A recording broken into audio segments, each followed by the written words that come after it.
Ninja Rob Podcast with Marco Perazzo and Tim Carpenter. The podcast for the true martial artist. So I do the introduction, right?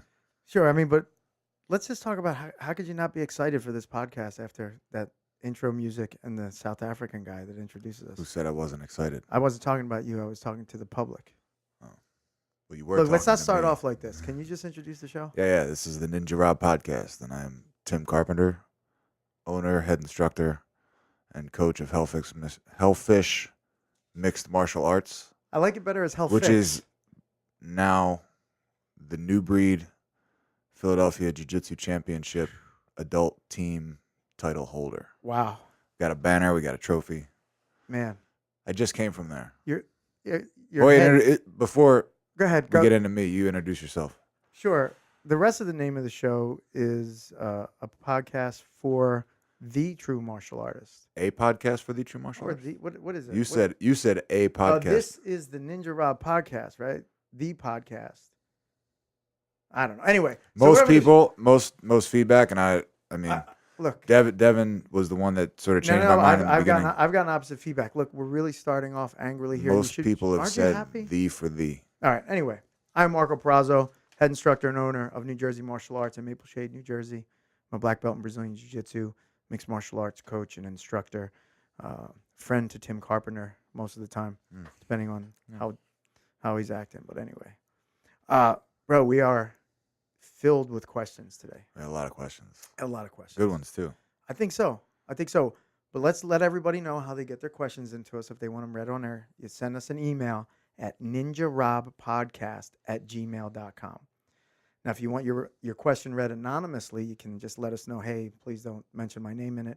Or, interestingly enough, you can use a throwaway email address like Gorilla Mail, because we got one question that was wholly anonymous. We're gonna start with that one. I think we just start with the first one. We'll start with Will Weisser's question. Who is Will Weisser, by the way? Will Weisser's a brown belt from my school. A Hellfish Brown he's belt. a Hellfish Did he brown belt, compete yeah. today? No. No, he was. He, I don't know what he's doing today. Probably training today. Gotcha.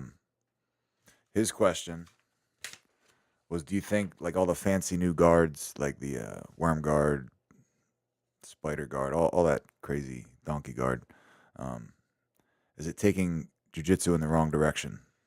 So I guess you'd have to determine what the wrong direction Well, is. away from the martial art, the martial aspect of it.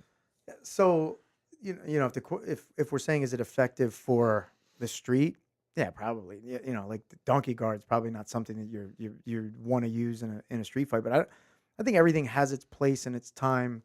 If you're a competitive jiu-jitsu practitioner, then you need to at least know some of these guards, be able to deal with them, and that kind of stuff. But are they taking jiu-jitsu in the wrong direction? No, because you decide what direction your jiu-jitsu is going in. So if you want your jiu-jitsu to go in that direction, then you take it there. Right? If you're an MMA fighter, then should you be doing squid guard? Probably not. But if you're just training in the gym, you like training with the gi, and it's something fun, then I say go for it. As long as you have a good foundation in basics, if you know your regular fundamental guard, your closed guard, your butterfly guard, your half guard, and you have some, good techniques from there. Because the big problem that I see with people that use these complicated techniques too early in their jiu-jitsu career is that they're looking to almost hack jiu-jitsu. They want to get good they want to get better than other people fast. I don't even want to say they want to get good fast. Don't we all want to do that? No. No? We don't want to get better than other people fast? But that's like the guy in the room is not my competition. Right? Like I don't want to necessarily get better than you because then that... Well, you don't have to worry about that. Right, but realistically, what kind of accomplishment is it too? Hey, I'm better than Tim Carpenter, some washed-up MMA fighter, right? So that to me, that's not the idea. It's like, all right, I'm using squid guard to be able to sweep my training partner, and then, when my squid guard doesn't work, I don't know what else to use. So, yeah, I think it's great. I think if you use it as long as you have good other areas of jiu-jitsu, go for it. I'm not going to stop you. Yeah, I think basically by the time you're a blue belt, purple belt, you'll know all the guard you need to know for a fight. Close guard, half guard, butterfly guard. I think those are basically the the guards that you're going to use in a fight. in a combative, whether like it's punches, I mean, blows. whether you're talking MMA or on a street. So the basics of jiu-jitsu is really all you need for real fighting, and then you got to really, really get good at those. So But then like, I after guess that, to go to his question, do you think does this take you in a wrong direction then, or? I guess it depends on the individual. Like if there's a guy that does, like one of the things the most useless position for self-defense or MMA is one of the most common when people train and compete is the seated guard position. When guys like sit and they go like this and they like flare their knees out, Crisscross like, applesauce, and they got like sitting Indian style with their elbows in and their hands like they're waiting for somebody it's to two give people them something. attacking each other from their ass. Yeah, it's like that is like the most useless position for anything other than just either grappling with your friends or Sport jiu-jitsu. or a submission only match. You know what I mean? Or even I guess points but matches. it's just I think that's the word. I mean, I do it when I train. Like I don't, and I experience it a lot when I train. I think that is something that could get somebody killed if they were to try. Like if they were to have like a lapse and let their And just training sit take there? over Right. and like do that kind of position in a fight and get But kicked then, in the face. like, I mean, what else would happen? Because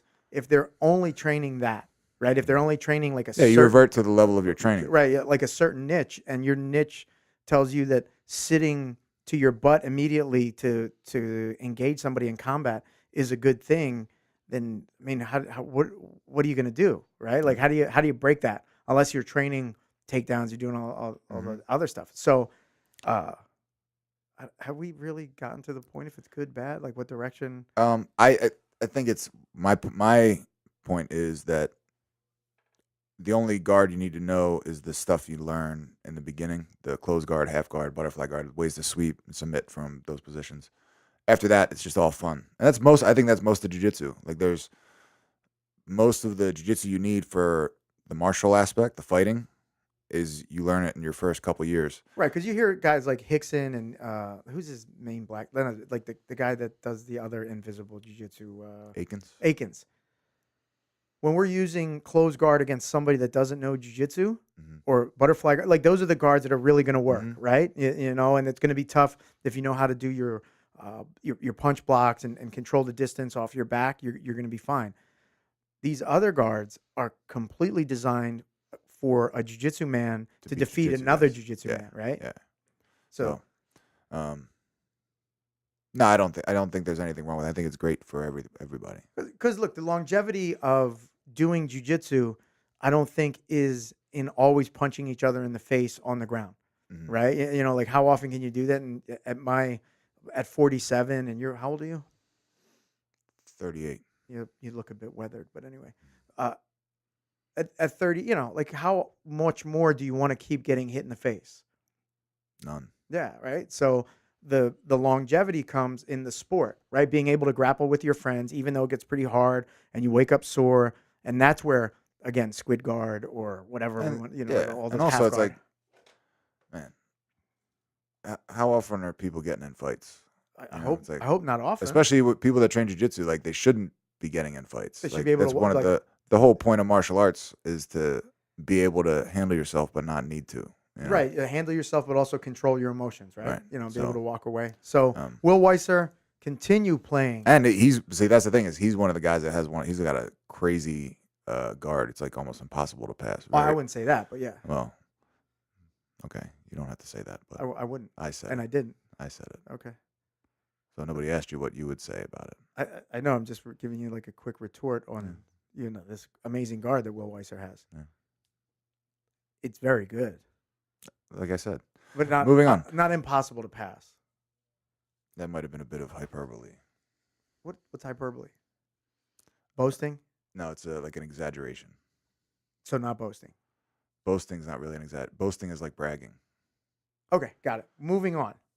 Should I read this question? This comes from one of my guys. Yeah, Chris Alustiza, he's a blue belt at NJMA, says, I never know how to pronounce his last name. Alustiza. No matter how many times I've seen it spelled. To be a true martial artist, do you believe that spirituality must be present? Do you think there has been too much separation of spiritual practice and modern martial arts? I defer to you, Tim Carter. I think I don't really know what spirituality he's referring to. Like in Jiu Jitsu, I mean, the spirituality is something I feel like like a 22-year-old girl will say at a bar. She's like, "Well, I'm not religious, but I'm very spiritual." So I don't know what aspect of spirituality he's talking about. So maybe I didn't get much more deep than the question itself, but I'm assuming almost like what people see as kung fu and karate, these life lessons that adults get, and that are expressly taught within the class, Nah, it's all right? that's Much like you would, so that if you look at a kid's karate class, right, and you talk to kids, like in even in my jiu-jitsu class for kids, well, a big life lesson we talk about is treating people with dignity and respect, right? I would never talk to my adults about that. That's not, they're too. I don't think that's spirituality. Right. But I'm talking about getting into the life lessons, right? So getting connected with yourself. It's not his question. I'm just His giving question my is answer. spirituality. Okay, so we'll define like what you're spirituality. saying is just like ethical or moral thing. Like the spirituality. Well, I mean, a lot of our morals are based on religious concepts. Okay, but that's I don't. I think we need a better definition of what he's talking about. If he's talking about some mystical, I believe that's what he's okay, kind well, of. treating people with respect is not mystical. That Man, you're again. I'm What is it with you and later in the day, man? You really, it's really tough to deal with you, bro. I'm just saying I'm trying to be nice, but I don't understand the question. But I think spirituality is that's where your anger is coming this is my my opinion is that's an individual thing. The only spirituality or spirit you need for martial arts is the fighting spirit. Okay. The So the will to fight and do what you got to do. That's the try hard. That's the thing. But I think that comes trying hard's not spiritual. To no, throw it something comes back. from your No, spirit. no, it doesn't. That was a good try though. No, it was an amazing try So and a success. Try. No, a success. Try is not a success. A try is a a try. do. But again, moving on. So I think every other week we'll be at each other's throats. Is what it feels like. Well, I think last week we agreed too much. Yeah, but I And the good thing is that we're not like forcing it. No. But like when I hear somebody talk about spirituality as an adult, it feels like they're looking for some sort of guidance in their lives to give them a framework to operate with the world in a positive sense, right?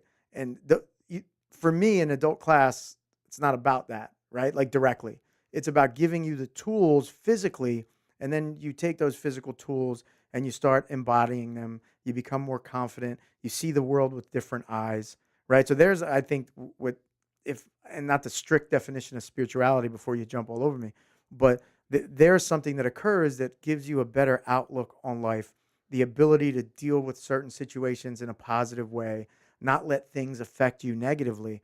So I think since those lessons aren't taught expressly in an adult Brazilian Jiu-Jitsu class or Muay Thai or whatever you happen to teach, but if you start embodying those things, and like you're saying, the hard work is an aspect of it, the ability to overcome difficulties in training, and you transfer those things into your regular life, there's an aspect of the martial arts that are kind of helping you, your quote unquote spiritual side. Yeah, I still don't understand what he means by spirituality. Like that to me sounds like a religious thing, like like you're a monk sitting and meditating and doing stuff like that. Right. That's what I think of when I hear spirituality. I don't think of like what the benefits that you get from training, like the mental benefits you get from training. I don't consider that spiritual. So I would like a clarification on what he means. Is he talking about like? You want to call him, or should we? No, I mean maybe I'll see him tomorrow. Okay, all right. But so like to me, when I'm reading this question, it sounds like he wants to know, kind of almost in a religious sense, like that monkish sense. Right. Knowing him a little bit better than you know. Okay. As Yeah, well. yeah. So I think that's where he's coming from. So in that sense, I think that your religion is that's individual. Like I don't think separation of martial arts and religion. Yeah, church and state need to be separate. Okay. Unless that's what you're into. Like if there's a martial art based around a religion that you're really into, or based upon some spirituality. Yeah, there's nothing wrong with that. Right. But you're not typically going to get that at a modern mixed martial arts school. I mean, I don't know you know what? When the first judo school that I trained at, there was Aikido people that were there before, and they had a picture of Weishiba. O Sensei?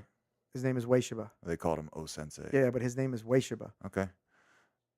In the business, we refer to him as O Sensei. Oh, if you're an Aikidoka, then yeah. But So you, had you a big aren't. picture of him up on the wall, and they had a mirror, and they would have to uncover the mirror before class so he could. I guess they said he was looking through the mirror at the class, and then after class they would have to recover it with this like little blanket.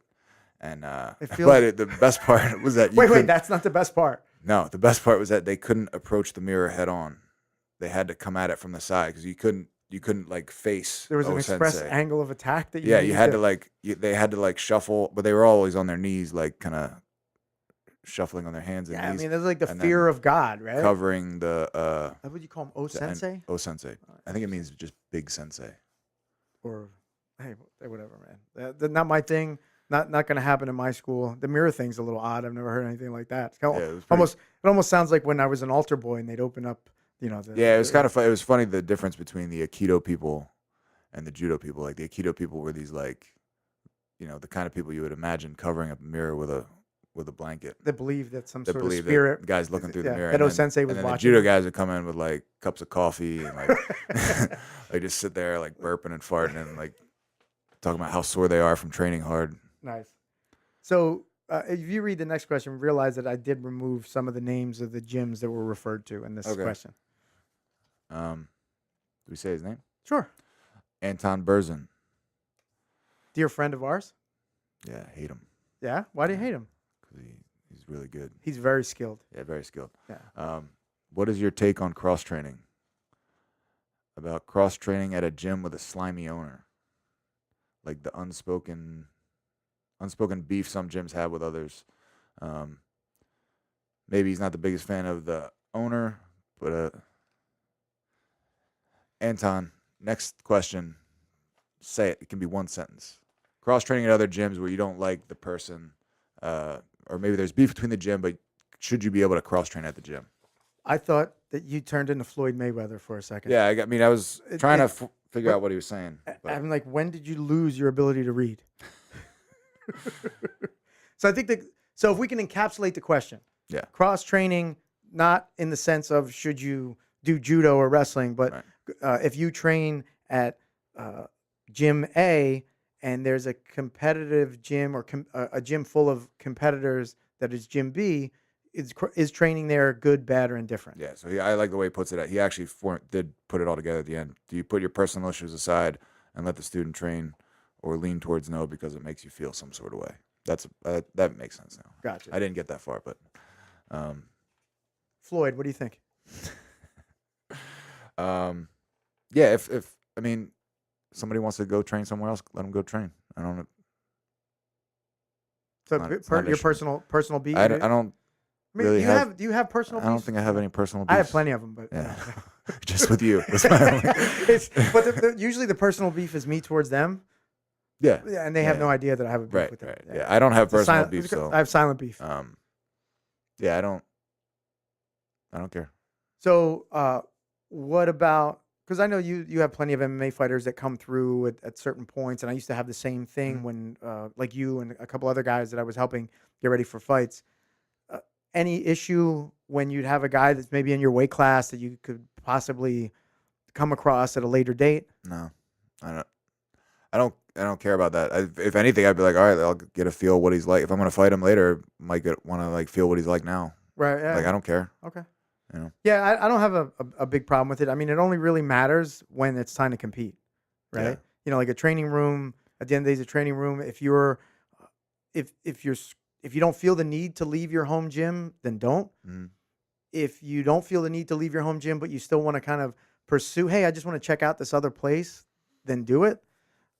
Just remember that when you go visit places, you know, and this is a warning from a standpoint of somebody that's visited a lot of places. You get there's a target put on your back. People want to test themselves against you if you're coming in as a high level MMA fighter, high level competitor, or even if you're just a high level belt in Jiu Jitsu. People want to see, is this guy any good? Does he deserve what he has? So just realize that the intensity usually ticks up. For me as an owner, I have an open policy for people to come visit my gym. So why would I have the reverse for my own students if they want to go visit their friends? Yeah. right? So I'll get students that ask me, I work with a guy that trains at this other gym, and he asked me if I would come to his school, and is that okay with you? I go, yeah, 100%. I go, but in turn, make sure you invite him to ours so that they see it's a two-way street, and it's a big community, Yeah. right? And the community should work together. I think. Yeah, I think that's a thing that it happens in Jiu Jitsu and maybe, I don't know, maybe, I guess MMA too. But a lot of other sports, people, they'll train together and they'll fight each other in their competition the Right. next day. Like they'll hang out, train, go compete against each other. Whoever wins, wins. Whoever loses, loses. And then they go back to normal life. Like I don't think there's, yeah, like in You'll judo, I see- know people would train together and go up against each other. And So in the off competition. season of like the NFL, or the NHL, or the Yeah. NBA, guys from opposing teams working out together, working with Mhm. shooting coaches together. So that's it's like, all right. And then when season starts, what do? They go to their home gym, their home team, and work it from there. So if you're, I guess the other thing is, what do you do if you want to visit somewhere and your instructor says, no, that's not allowed. You can't do that. That would make me question what's up with my instructor. Awesome. So if your instructor is telling you don't visit other gyms, question it. Yeah. Yeah, I think you're right on that one. All right, next question. I'll read it. I'll be less Floyd-like. This is from Kyle Abrams. He just joined NJMA 2 weeks ago. He's a blue belt. And he goes, how do you or advise your students to deal with long breaks between sets of matches at tournaments? Scenario, your gi division's at 9:30 a.m. and your no gi division's at 2:30 p.m. So I guess what he's saying is the long wait in between divisions or even matches. What do you normally do during the day? When read a book, listen to music, do work that you got to do. Like you're gonna be there all day. Don't let that be an excuse for any poor performance. Because I hear that a lot. I'm not saying he's doing that, but I hear that a lot. I mean, who people knows? I say, don't know. Like, he says he competes, but I've never seen I it. was waiting around all day, and then I went out to fight. I just wasn't into it. It's like, well, then you didn't want to win. Like the guys that win tournaments, that would never. This question would never. They would just say that sucks waiting around, but Right. it's not. So is there a way to train your body to deal with the downtime, to be able to go from, okay, I warm up, I compete, cool down, warm up again, cool down, warm up again, right? can train I that think way. what's that? You can train that way. Sometimes it's good to. Because I know they do that at Unity, so they do a full match Mhm. and then they do a full break. Yeah. So it's a 1-to-1 rest to work ratio. When I was getting ready for a tournament last year, I did the same thing. I would do 5, 6, 7, whatever minute match, Right. and then I would take So two matches off. I would look at that question more so on what you would do, not how do you get in the headspace of how to deal with that, but what can you do in preparation of your when you- training? Yeah, Because he was asking me, Okay. what do I tell my students So to do, or one- how do I train them? Another thing is that people a lot of times they think short rest periods is gonna make them better. Like I want to do a 10-minute match and rest 10 seconds and do another 10-minute match, but it's like you're training yourself to do 20-minute matches. You're conditioning your body and everything in it to work in that for 20 minutes as opposed to working for 5 minutes. Right. And then taking 20 minutes off and then doing another 5 minutes. So in his case, right? So we will know that if his match is 6 minutes long, he's at least going to have a 6-minute break if he wins to his next match, right? Usually that's kind of the thing. So what you would want to do, Kyle, in that instance is we look at your divisions. You're typically going to have 3 or 4 matches. So you do a 6-minute match, wait 6 minutes, do your next 6-minute match, do 4 of those, take an hour break, and come back and do that again. Mm-hmm. Right? And not everybody has it. Some people have, I don't know what this guy, if he's a professional jiu-jitsu competitor or not. No. He's a professional. It can be tough to train and then take a couple hours off and then train again. People Right. have things to do. No, for sure. But so that's why I would say if you go to the tournament, day of the tournament, if you haven't trained that way, bring stuff to do, take a nap, bring a sauna suit to keep your body warm. If you've warmed up, then cool down. It can be very tough to get warm again. Right. So you might want to bring a sauna suit to put on just to get your body somewhat loosened up. I guess physiologically, I wonder what the difference is if you do 1-to-1, right? So if you train for 6 minutes and you rest for 6 minutes, is that 6-minute rest different than an hour rest to your body? Yeah, for sure. I mean, 100%. okay. I mean, Like, is your heart rate get any lower?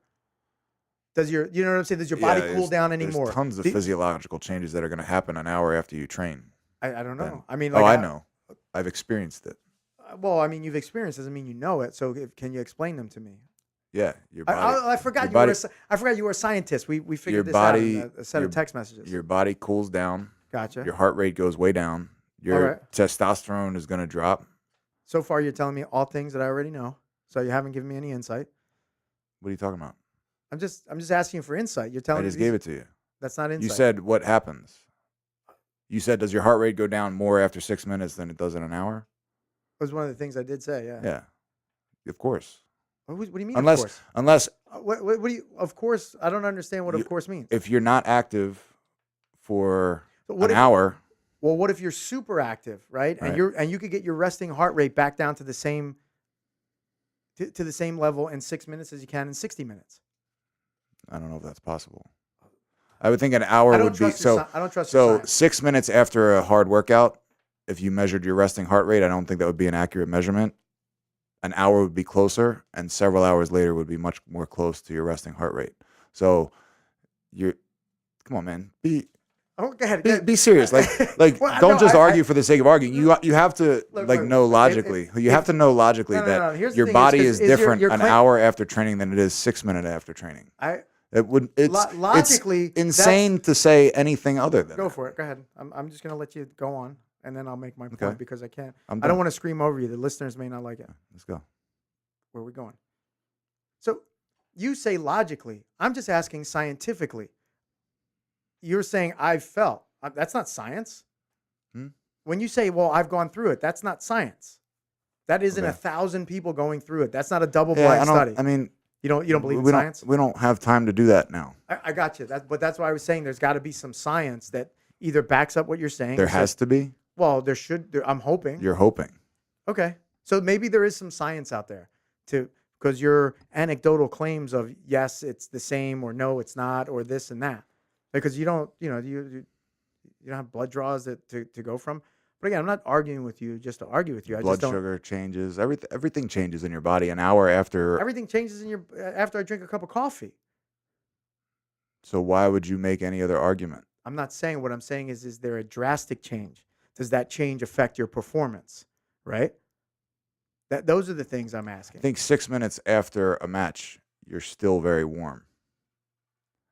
An hour after a match, if you've just been sitting around, you're not warm. If you're wearing a sauna suit, you are. Not like you were just training. Right. Come on, man. Look, This is a silly.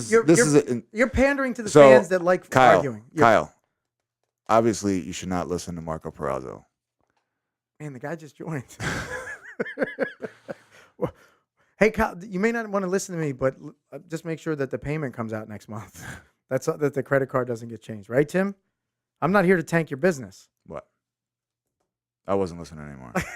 Clearly, doesn't feel like you were listening before. All right, so here's a funny question from a friend of ours. Hello, fellas. Long time listen. Wait, did we get to the bottom for Kyle? Did we ever come to a conclusion? Bring a sauna suit, bring some food, bring a book to read. What should he do in training to prepare for the ups and downs and the cooling down? Like if it in a perfect scenario. So his question was about breaks between sets of matches, not between matches. So you can train yourself to get ready for the matches by taking one round on, one round off. That would get you ready for the matches. To train to get better between sets of matches, you would want to take hours off in between and then do another 4 matches. See, now you're saying something that I can agree with. Or just man up. And what does that mean, man up? Man up, it means don't worry about the long break. Like people that win don't worry about long breaks. They just deal with it. Okay, awesome. Kyle, there's your answer, and don't change your credit card number.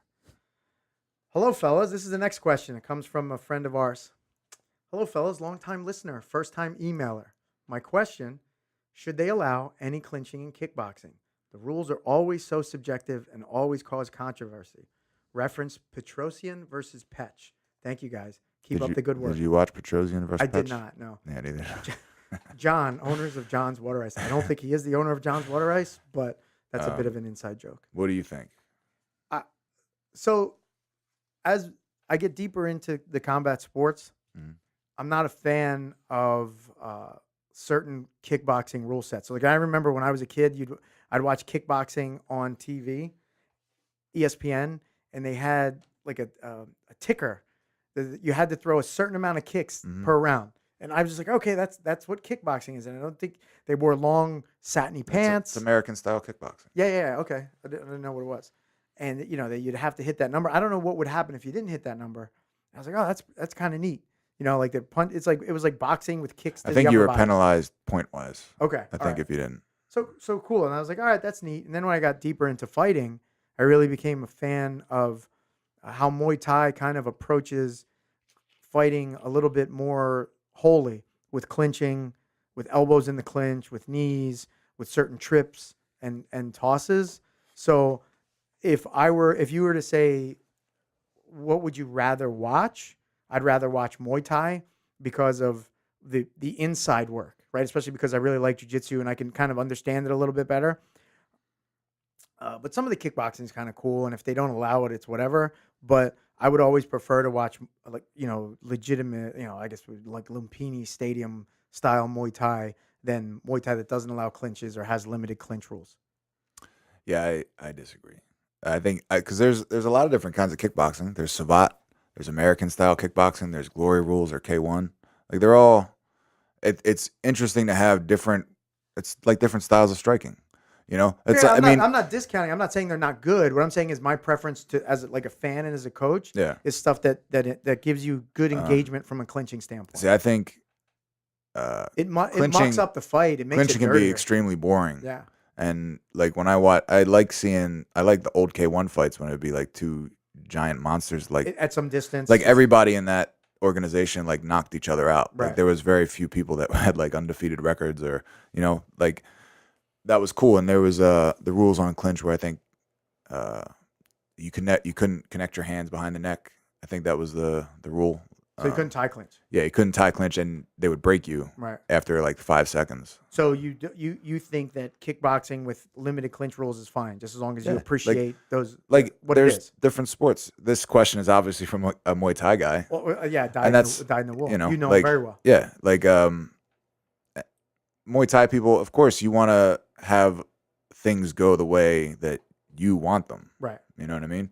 But you gotta imagine for a guy that's never trained clinch, like. It wouldn't necessarily be fair to put him in a Muay Thai rules fight. Right. I mean, we're not talking about fairness of like kind of like kickboxing versus Muay Thai. Like I get that, but it feels like the question is do you think that clinching should be part of all kickboxing styles? No. Okay. Not at all. I think they should have things like rules where you have to stand like, there's like a foot away, distance, like a distance meter. There should be like a phone, like you're tethered to your partner, It's and like you can't. It's like a stand and bang. Thing, right? Like you got like a barrier between you, so you can't get away and you can't go towards them. So I think that's you're just called at like punching range. that sport they do in Russia where they slap each other over across a table. I like all forms of combat sports. I think they should be You should make a bunch of different ones. Would you do you watch one over the other, or like do you like because you've been to Thailand? Yeah. You've watched fights there, right? Yeah, I really like watching Muay Thai, like real Muay Thai with clinching a lot but I don't like it so much for entertainment. I like it because I want to see what they're doing and what's effective. And like you understand the nuances of what right. they're Like I doing want to as well. see like the inside elbows and little knees and just like little how they're pulling the guy exactly. around. I like that kind of stuff as far as like a technical appreciation.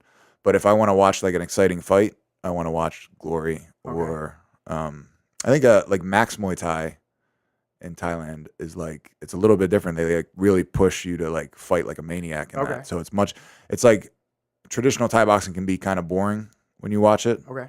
Because it starts slow and it builds up. But Max Muay Thai is like they just go out there and they go for it. So it's real Muay Thai guys with the same skill, but they're fighting in a different sort of manner. Okay, so what you're saying is appreciate it for what it is. Yeah. Right. Okay. You have Muay Thai. And you have kickboxing. if you want to see really good clinching, It's like, should they allow kicking in boxing? no. Should they? The guys usually should suck they at allow it, right? punching and wrestling? Right. It's like I'm with you. they're different sports. So next question. I think this is the one I got from the Gorilla, or we got from the Gorilla email, which is a throwaway email address. So what I Should did, we try to guess who it is? no, I don't know. Maybe it's my first thought was Kyle Abrams, who's the new guy at my school, but what you could respond to those emails. So I responded with the clip from the Curb Your Enthusiasm where Larry David gets annoyed at the guy that donates a wing of a museum as anonymous. Oh, yeah. So go ahead, I'm reading this one. please. If you get a new student that has a history with another school but has recently moved into your area, would you hold off on promoting them on principle? Why or why not? Yeah, so I don't even know. They don't even need to have necessarily just moved to the area. I've had people join my school from other schools at different levels of their martial arts journey. Mm. Some at very close to black belt, like extremely close, and Mhm. some at a very beginning. So I think that's a conversation that you need to have with the prospective student, and especially at the higher levels. I believe, like when the probably brown belt, right? Like, did a guy come here just to get his black belt? Did he just come right? Because I had a guy leave a school as a 4-stripe brown belt, and I'm like, bro, you're like the next. What's your next step? Wasn't he a black belt? Who? No, The one that was promoted to black belt? we're not talking about that. Oh, different one? No, we're talking about a guy that came from another school. Oh, he came to your school. I thought you were talking about a guy that left. No, no. Okay. So maybe we'll talk about that another time. So he joins. He's a 4-stripe brown belt. Very good competitor. Very good at jiu-jitsu. One of the few guys that I've had walk into the school where I'm like, man, this guy's really good. Mhm. Most of the other times I'm like, all right, he's okay. And I was like, wow, this dude's legit. Yeah. Came in and was just like doing really good with the guys that aren't easy to do really good with, and that kind of stuff. So I sat him down. I was like, look, man, like I'm not just going to promote you to black belt. Like you're a high level dude, and you just walked away from a school that you were probably going to be getting your black belt in the next few months, or like you'd be the next guy there or the first guy there to get their black belt. And he's like, yeah, man, however long it takes. He's like, I'm here to be your student. And that made me feel good, right? Because Justin Garcia, as he likes to be called, Master Chim, he's got a line that he uses. He goes, you left your last school, how soon before you leave mine? Yeah. Right? So especially at that level, like what was wrong? You got this far, 8, 9, 10 years in, and what has just recently occurred or what's bubbled up that has made you leave? Because maybe those things happen here and this might not be the right place for you. But now he didn't get promoted right away, even though his skill level might have said, hey, he could have. But I mean, I can't. Also, the other problem is you can't let him jump over other people that have been at your school for 8 or 9 years. At least I would think. It's like tough to have a guy walk in and in his first month there, he's your next black belt when you have guys that have been with you for 8 or 9 years that should be next in that line. Yeah, I mean, you just don't know the guy yet. I mean, I wouldn't promote anybody to any belt unless I kind of got to know him. I don't want to necessarily be associated with the guy. What if a guy comes in and he ends up being like a child molester or a serial killer, and then you're connected to him forever as the guy that gave him his black belt? Yeah, I mean, it happens, but so I don't know if I wouldn't say that it has anything to do with holding them back on promoting them because of any principle. I think that the idea is you have to show that you're going to put your time in just like everybody else. Just because you come in with an advanced technical level and an advanced belt doesn't mean that, okay, well, I want to get, if the guy says I want to get my black belt in 3 months, like, yeah, that's not happening. Like, this is not the right place for you. There might be places that'll be more than happy to give it to you, but I'm not that guy. Yeah, and it's just you can sort of you can get a feel for who somebody is fairly quickly when you train with them a lot. So it's like there wouldn't like same as you. I don't have any principle against promoting them, but it's just I need to get to know you first. Yeah, right. Yeah, put your time in because you're saying you're connected to this guy, good, bad, or indifferent. Yeah. So, man, I thought those questions really got some fire out of us today. It wasn't the questions, except for the spirituality one. That was a little. Whatever. But yeah, so I think if you could keep sending questions, also because I think it engages us in a way that we get to answer some questions that maybe we wouldn't even be able to talk to our Yeah, students. questions are about. cool. Yeah, questions are definitely cool. It's funny. Sometimes I do like question and answer week at the school, Yeah, and like people have zero questions when you ask them. Like, all right, I'm taking questions, and they Nothing. just clam up, and then the second after you class, say, okay, I go, where the fuck were you 10 Yeah. minutes ago when I said, does anybody have any questions? Like everybody freezes. yeah, So you know what I've started doing is before Q&A week starts or Q&A, I go, hey guys, we're going to be doing question and answer today. So as you're warming up, formulate a question. I do that too. Yeah. But it's the kind of thing where everybody thinks somebody else will do it, so they don't. Or they don't feel do it. like it's too embarrassing. Yeah. You know, like, oh, I don't want to, like, it's too basic of a question. But so Dom, who asked a question last week, Morano, I posted about him today on my Instagram. He's like 63, started martial arts when he was 61. And he's like, oh man, it's like a little embarrassing to hear you answer my question. I go, dude, but you don't know how many people that question might Have that resonate question. with. Yeah, Yeah. exactly. And they're just too afraid to ask. And you had the balls to ask. There are no stupid questions. Only stupid Clearly, when people. dealing with Tim Carpenter, there's stupid answers. Hey yo. Wait. My answers were stupid, or yours were stupid? We'll let the fans decide. So, let me tell you about something that happened to me. I get an email from my service that I use for answering my phones. I have a 24-hour answering service live. So if you call my school at any point of the day, somebody's going to answer, and I get emailed a message, and I usually try to get back to the person right away. Email says, this is Jose Rodriguez, number 32811 from PSE&G. You have an outstanding bill. We're going to be shutting your lights off at 1:45. I'm like, I got to pick up Home my or kid. business? The business. Okay. Yeah. My wife pays the bills at home. So if we owe money, if they're coming to shut off the water, it's her fault. Right. So I'm like, man, I got an equal, I pay the same amount every month. Right. I have like an equal payment plan. And then every 6 months they send me an account where it's like, okay, you owe 200 more, or we owe you 200 and that kind of thing. So then I don't have to worry about kind of being on top of my bill. Right. So I'm like, what do you mean you're going to shut my lights off? Like, I got stripe testing tonight. There's class going on. Like, I got to pick my kids up. Like, my son's got to go to speech therapy. I'm like, this is throwing a monkey wrench into my day. So I get online and I look at where the call came from. Call comes from PSE&G, the caller ID. The callback number is not PSE&G, but that doesn't ring any bells for me. I'm like, call in number, call out number, they could be different. So I call. You've reached PSE&G of New Jersey. Press 1 if you're calling about an emergency gas leak. Press 2 if this. Press 3 if that. I understand how the phone system works. No. You don't. Because I'm getting into the depths of a story here. Okay. All right. So number 4 is if you have any billing issues or inquiries, press 4. Press 4. Guy answers, you've reached PSE&G. How can I help you? I go, hey, I got this call, blah, blah. What's your account number? I said, I don't have it. He goes, I said, can you look up my account by any other way? He's like, yeah, give me the phone number of the business. I give him the phone number of the business. Oh, you calling about New Jersey Martial Arts?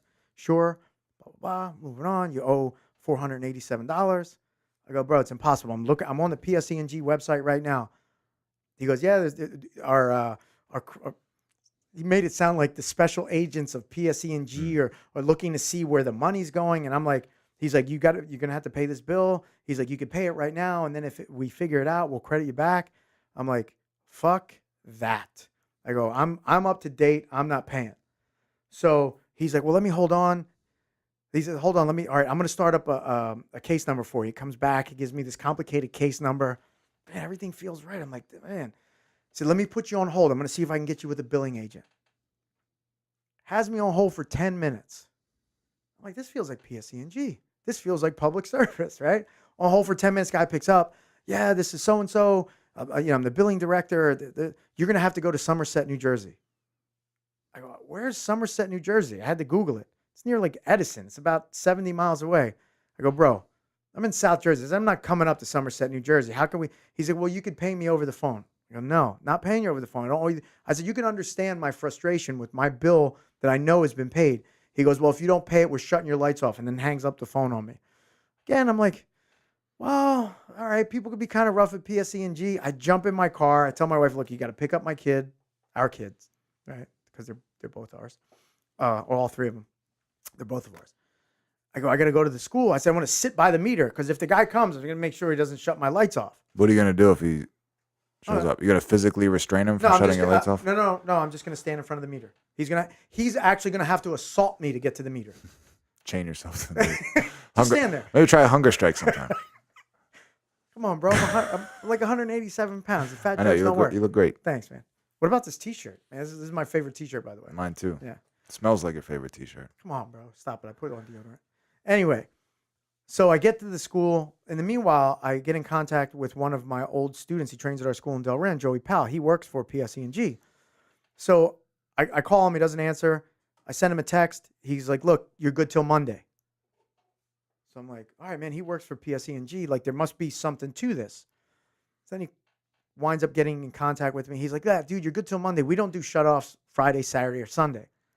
I was like, oh, he's like, I thought we were good because you called somebody and took care of something for me. He goes, no. He goes, I called in about your account. Your account's in good standing. That was a scam. 10 minutes into the story, he finally figured it out, huh? Well, a while ago, but Yeah, I couldn't get a fucking moment in there. So I go to there's an office in Burlington. I go to the office, right? And I go, look, man, this is happening. And he goes, you're in good standing. I was like, are you sure? Because I don't want to deal with my lights being shut off and all that nonsense. And I go, look, and I call it. And he goes, it's probably a scam.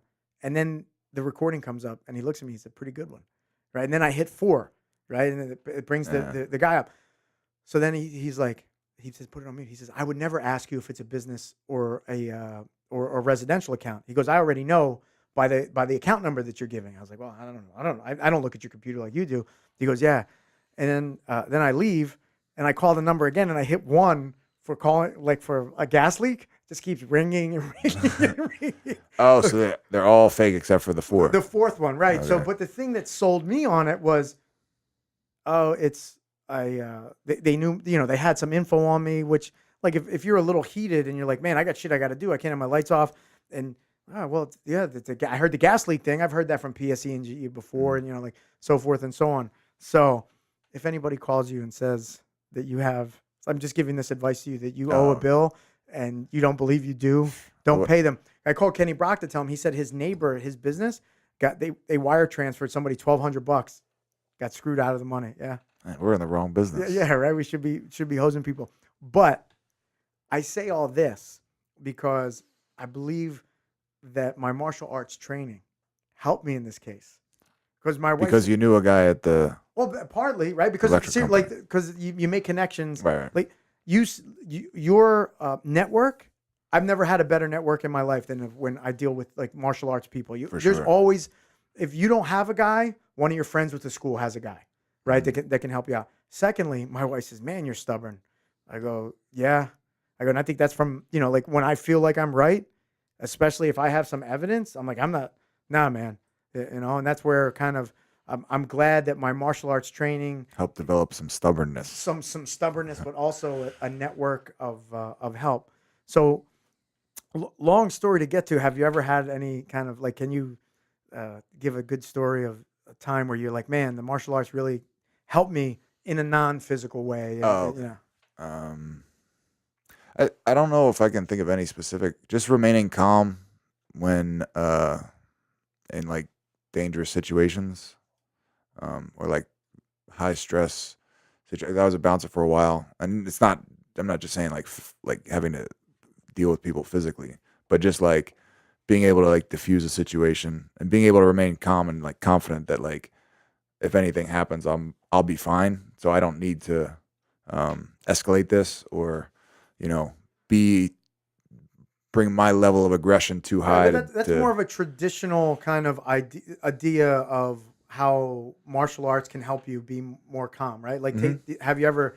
Because the other day I had to speak in front of the Board of Education in Philadelphia, where I had 3 minutes to talk about a subject that was really important to me and my family and the school. And at first I was petrified, almost to the point that, I had to talk about my oldest son. So I get really emotional when I got to talk about, some of his struggles. And I was like, man, but the closer it got to the time to talk, the more I was able to calm myself. Right. And then when I got up there to talk into the microphone, I just kind of like I brought it all together. I almost felt like I had the Will Ferrell moment from Old School, where like during the debate, I got like a round of applause and all that stuff. But I Did you like cry? no, I No didn't. tears? No tears. Like That'd before, be- like I wanted to. That's a cheap way to get applause. Right. No. But I felt like beforehand when I was thinking about what I was going to say and talk you about, would. I was getting really emotional. So I brought up a picture of my son so I could kind of have a connection to what I was going to talk about. But man, just the ability to kind of center myself and know, all right, you have a task that you have to accomplish it, and you have to accomplish it well. And I think that training in the martial arts really helped me kind of funnel in and zone in on that focus to be able to make that happen. Yeah. I can't think of a specific situation like trying to get, not getting scammed. But I think, like I said, like being able to remain calm and being able to solve problems. I think jiu-jitsu especially is like a very it's just a bunch of problems that you got to solve. Like every grip has a counter, every pass has a counter, every sweep has a counter. There's always a way. There's no move that can't be figured out, Yeah, I think John Danaher says it's like you're always answering an ever-changing question. Mm-hmm.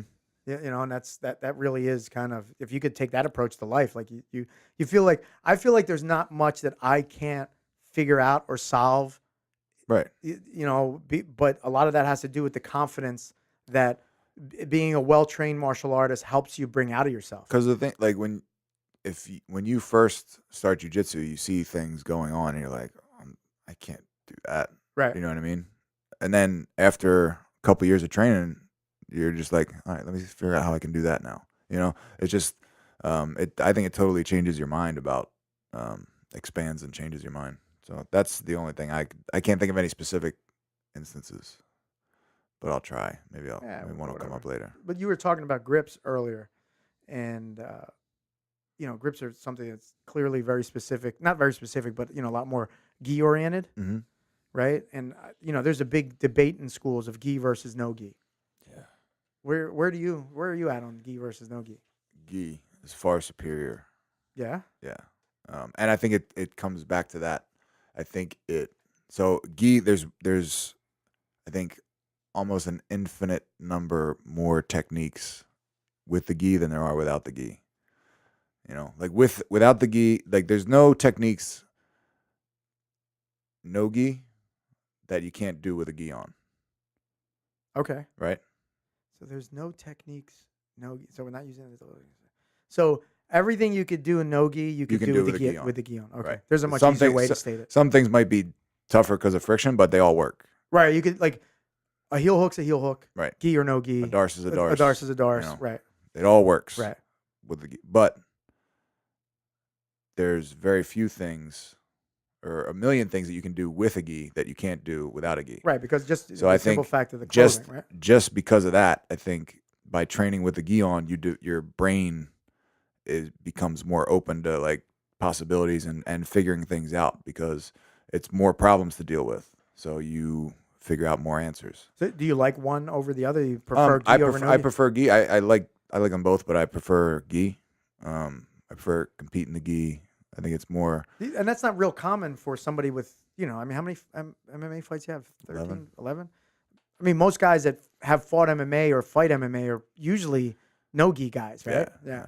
And I just think it's the best jiu-jitsu guys I've ever trained with have all been like guys that are really good with the gi. And it's very rare that, like we've talked about it, like in Abu Dhabi, which is like the highest level of no gi grappling. I mean, almost without fail, like there's very few like pure no gi guys that have won Abu Dhabi. Right, 90% of your medalists are coming from a gi background, right. And probably 90% of your first place guys have also won the world championships with the gi on. Right, same thing. I think it's the same in MMA. The best jiu-jitsu guys in MMA are also guys that were probably ADCC champions and also world champions in jiu-jitsu, like Damian Maia, Jacare, Dos Anjos. I don't know if he was a world champ. I don't think Dos Anjos. He might. I think at brown belt he was a world champ. RDA. Okay. I think he was a brown belt world champ. Well, who's the guy that he took third? He's like Swedish or whatever. What the hell's the kid's? Or he's from Iceland. Yeah. Gunnar. He took. I'm not sure if he was a gi medalist, But I definitely see where you're coming from with that. I don't know if I prefer one over the other, like gi versus no gi. I think that your drop off shouldn't be precipitous if you Right. go from one to the other. Right. If you throw a gi on, you shouldn't automatically become terrible, and vice versa. And that's the thing with no gi guys is like a lot of them when you put a gi on, that's why they don't do it. Well, the same thing, but I mean, the counter argument is a lot of gi guys like hate the new leg, or not hate, but aren't well versed in the new leg lock attacks because the rule sets for for all IBJJF tournaments don't allow heel hooks. Mm-hmm. So a lot of those positions are actually illegal. And another argument for no gi is that it's more realistic, but that's complete bullshit because it's only more realistic for an MMA fight where you're shirtless wearing just shorts. But unless you live in Las Vegas or California or like a really hot climate, like Brazil, yeah, you're walking around with clothes on, and half the year here you're walking around with a heavy jacket. And the funny part is they love the gi in Brazil, and it's super hot. It's super hot down there. Yeah. So it's way more realistic to train with somebody wearing some sort of fabric on them than it is to train with a shirtless guy or a guy wearing, rainbow colored spats. And I think so. I love them both, right? Like me too. I think they both have their time and their place, and we teach more gi than no gi, but we have no gi sessions that we do. But I have some guys that recently had a guy come in from 10th Planet, and sometimes some of the moves he does, a gi guy wouldn't, a guy that has experience in the gi wouldn't do, because he just couldn't do that move wearing a gi, right? It just like just the simple friction wouldn't allow that technique to occur, and that's what I told him. I was like, you got to come in and train a little bit of gi, because sometimes the techniques you use are either too complicated or too aggressive, or when they fail so horrifically that you went from being in a good spot to being in a terrible spot, right? And I think the gi kind of helps you get some of those tactics down. Yeah, I think no-gi guys are like, they're always trying to like, there's a guy that's from Balance who's a really good no-gi guy. He stopped by my gym in Chalfont this week, and it was gi week. Can you name him? I think I know who it is. Who? Zach Askin. Yes. Yeah. So he's a really good no-gi guy. He's very good. And he hates the gi. Okay. Why does he hate the gi? Because he likes no-gi. Because he's way better at no-gi. Yeah, exactly. Because he can't heel hook people in most gi schools. So he came in and he was like, "Oh, is it?" I was like, "Is it gi?" He's like, "I don't know if I have my gi." I was like, "Bro, you don't know if you have your gi?" I was like, "Go get your gi." He walks out. He had his gi in his car. He knows he has his gi. So he comes in. He does the class. He's training, and then I look away for like 2 minutes. I look back. He's rolling no gi with somebody, and I was like, I mean, I didn't like stop the match. I was afterwards. I was like, "Yo, man, put your gi back on." Like everybody else is wearing doing gi today. But it's just funny how like they just can't. They can't. They're looking for a way to like get the gi off. What's wrong with liking both? Nothing. And being good at both. Right. Right. You should be good at both. So I know guys now, and I guess the best examples I can give are Craig Jones, Gordon Ryan, Eddie Cummings, even though he said he's going to start training a little more gi, and some of those guys like the Death Squad guys and guys of those ilk are really focusing no gi, never, very rarely or never at all putting a gi on. Do you think that we're moving in a direction where the no-gi specialist may start winning more and more titles in ADCC? I think, no. I mean, if you look at the guys that beat Craig Jones, it's gi guys. It's Kanan. The guys that beat the best no-gi guys are gi guys. At that highest level. I think like Gordon Ryan, I think, is an exception. Like he's. But the only guy to really have defeated him, well, the only guy Felipe Penna's beat him twice, right. And Vinicius both those guys are Magayesh. Yeah, they're both gi world champions. Yeah, so look, and it just gives you more opportunities to train if you train both. Exactly, right? Yeah. I mean, if you love jiu-jitsu, you should really love it. Like I think if you just train no-gi, you don't do jiu-jitsu. Okay. That's what I think. Okay, here's a question that I've always I always thought it was nonsense that they give no-gi guys belts. Yeah, it's stupid. Yeah. What's the sense? No point. Yeah. Yeah. You're just good or you're not. Right? Right. You're not I think if you don't wear gi, you're not doing jiu-jitsu. Right. If you're not wearing a gi, what's the sense of the belt? No matter how good you are at it. Right. I think, And I don't see the sense of the belt if you're not wearing the gi. Right. Well, apparently There's a timer. Man, have we come to the end of our show, or was that Look, the only reason there's a timer is because everybody was yelling at me to set a timer. by the way, for all the listeners out there, there's 3 of us in the room, and one of them is Tim Carpenter. Yes, everybody. So you were hollering at yourself. Everybody but myself. So no-gi physical belts are nonsense. Like a no-gi ranking system, I'm fine with. Right? For sure. Yeah. Like a ranking system in no-gi is They get rash guards. rash guards, or the shorts that have the rank on them, or like a Tattoo. no. What's that? The who was Friendship bracelet. Snap who, bracelet. Who was who was the cyclist that was all over the Lance Armstrong. Yeah, like an Live Strong. Yeah, like a Live Strong of the color of your belt. Maybe an amulet. Okay. A pewter amulet. I don't even know if they know what pewter is. So I feel like it's run its course, man. That timer really took some steam. Really? Yeah. So no timer next time. Well, no, not one that goes off. Just something that lets us know where we're at. The thing is, I thought I had the ring. Yeah, the ringer's off. I don't know how that happened. Yeah, you didn't shut the timer. Maybe you didn't shut the. But see, my suggestion was to set a stopwatch so we could see the time. You guys, right. But you guys are saying timer. The beauty is your phone just shuts off, goes to black, so it wouldn't even matter. Yeah, but no, if you touch it, you can see. Gotcha. All right, whatever. Well, that's it for today, folks. Would you like to say anything in closing? No, not that I can think of. All right. Like the closing was very abrupt. I thought. Yeah. Oh, I mean, if it wasn't for your flub with the timer, we'd probably still be going. Well, It's your fault that we didn't. More for next time. Yeah. Don't forget to send more questions. Those are good questions. Yeah, those were really good, and I think that they really help engage us on a level that Tim can't engage me on. So thank you all. Until next time. You're welcome.